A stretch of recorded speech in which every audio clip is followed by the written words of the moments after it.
Hi,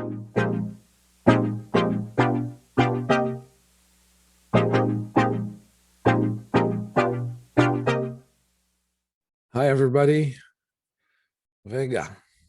Today we're going to talk about Vega, and we're trying to understand what is this letter means, even though Vega is not a Greek word or letter, excuse me, but Vega is very important in the option world, and it helps us to measure one of the key elements that I repeatedly talked with you about, and that is the implied volatility and the entire volatility of the underlying, and about the pricing of options and how can we know how much option costs and what basically makes the whole difference in option pricing. So Vega is a key measure to check the sensitivity to volatility.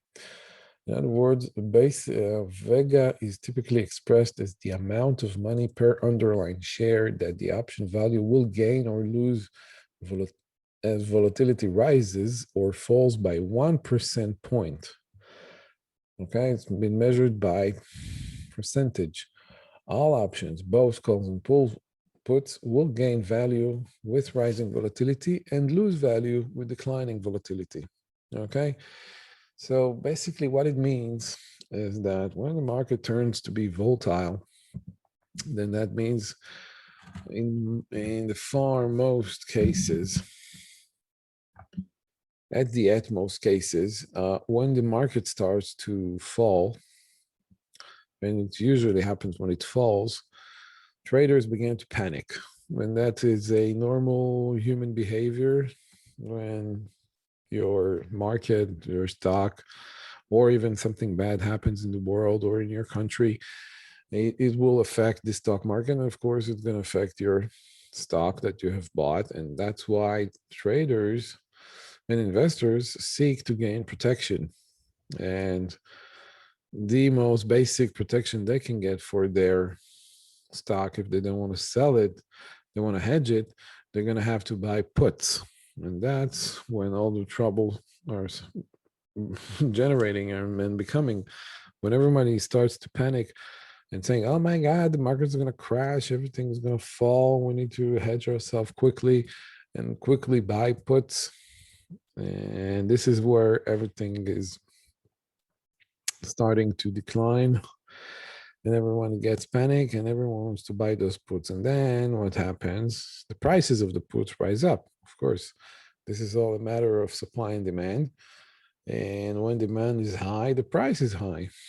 And that's why you can even evaluate what is the normal or regular, or what the price of the puts should be in this kind of situation now, because everyone is panicking and are willing to buy puts at any price, and they don't even know what the real price of this put should be, because they don't know where it's gonna, all those fallings are gonna end.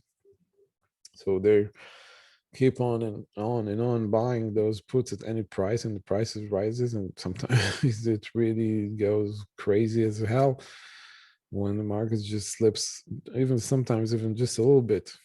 Some investors get so panicked they buy it at any price, and this is what costs the put options, even out of the money, even far away from the money, to rise extremely high, because they're saying, yeah, the market's going to crush and it's going to make it all the way there, and let's buy it now. And that's why the volatility on the put options rises. But also, simultaneously, also the call prices rise up. Why? Because there are other investors who are thinking not this way, thinking that the market has already crashed or went down. Now it's a good buying opportunity, and they're seeking for the calls. They're saying, yeah, it's going to all rise back. So we're not should be sticking and going after where everyone else is going, buying those puts. We're thinking that the market is going to rise. We're going upwards. So give me those calls. Now all of a sudden the whole market is woke up. Everybody is hysterical. Everybody wants those calls and those puts, and that's why the implied volatility on the calls also rises. Now, we just spoke about the buyers of the options, but what about the sellers of the options? They also know the risks. They're saying and thinking, Jesus, I'm not gonna sell any obligations or put some down some securities when I'm not sure where the market is going to go. And so I'm asking for a greater uh, risk premium for my misunderstanding maybe of the market, and I don't want to lose money, so that's why I'm asking for a greater premium. And this is where it all gets pretty happy in the option world, and this is what we always like. A volatile market is very good for options. So now the Vega, let's go back to Vega. The more volatile the market gets, the more option prices will rise. And now when the more option prices will rise, the more days you still have till expiration. As you can see here in this diagram, that at the money, and the more days you have, the more effect the Vega will have over your option that you have bought. Now, if the time declines and went down to 5 or even 1 day, Vega won't help you anymore. That means that, the game is going to be over in a few days and that's it. And most of the options come together, and really you can't ask for more than what their value is, because there is no more time till expiration, and they all getting into the intrinsic value, and that's what the options are going to be priced at. Okay, so let's see now an example on how the market behaves when we're buying options and volatility rises. Okay, so let's say for an example, Apple share, and we're going to add some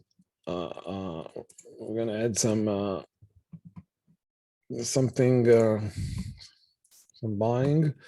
And let's see, for like a month from now, we're going to look. Apple's been traded at 125 right now, and let's assume that we have bought. Let's assume that we have bought the put option. It's going to cost us, let's say, $3.